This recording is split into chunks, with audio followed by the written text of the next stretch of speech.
The Divine Comedy by Dante. Inferno. Canto 1. The dark forest, the hill of difficulty, the panther, the lion, and the wolf. Virgil. Midway upon the journey of our life, I found myself within a forest dark, for the straightforward pathway had been lost. Ah me! How hard a thing it is to say what was this forest savage, rough and stern, which in the very thought renews the fear. So bitter is it, death is little more, but of the good to treat, which there I found, speak will I of the other things I saw there. I cannot well repeat how there I entered, so full of slumber was I at the moment in which I had abandoned the true way. But after I had reached a mountain's foot, at that point where the valley terminated, which had with consternation pierced my heart, upward I looked, and beheld its shoulders, vested already that the planet's rays which letteth others right by every road. Then was the fear a little quieted that in my heart's lake had endured throughout the night, which I had passed so piteously.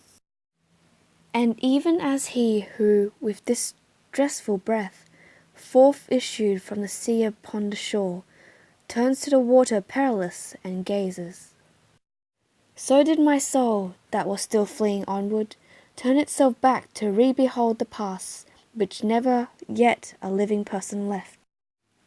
After my weary body had rested, the way I resumed I on the desert slope, so that the firm foot ever was the lower. And lo! Almost where the ascent began, a panther light and swift exceedingly, which with a spotted skin was covered o'er. And never moved she from before my face, nay, rather did impede so much my way, that many times I to returned had turned.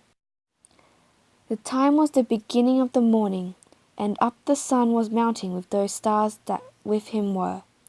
What time the love divine at first in motion set those beauteous things, so were with me occasion of good hope, the variegated skin of that wild beast. The hour of time, the delicious season, but not so much that did not give me fear, a lion's aspect which appeared to me. He seemed as if against me he were coming, with head uplifted and ravenous hunger, so that it seemed the air was afraid of him. And the she-wolf, that with all hungerings, seemed to be laden in her meagreness, and many folk has cause to live forlorn. She brought upon me so much heaviness, with the fright that from her aspect came, that I the hope relinquish of the height. And as he who is willingly acquires, and the time comes that causes him to lose, who weeps in all his thoughts and is despondent.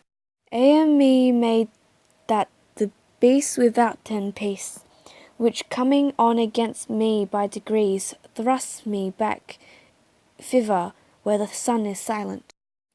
While I was rushing downward to the lowland, before mine eyes did one present himself, who seemed from long continued silent horse. When I beheld him in a desert vast, have pity on me until him I cried, whichever thou art, or shade or real man.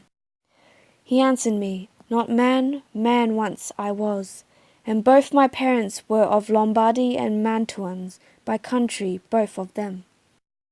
Sub Julio I was born, though it was late, and lived at Rome under the good Augustus, during the time of false and lying gods.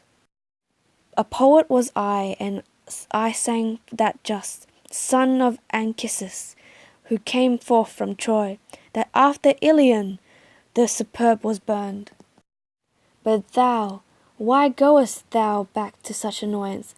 Why climbest thou not the mount delectable, which is the source and cause of every joy?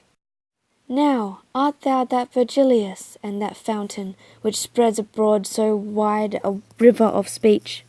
I made response to him with bashful forehead. Oh, of the other poet's honour and light, avail me the long study and great love that have impelled me to explore thy volume.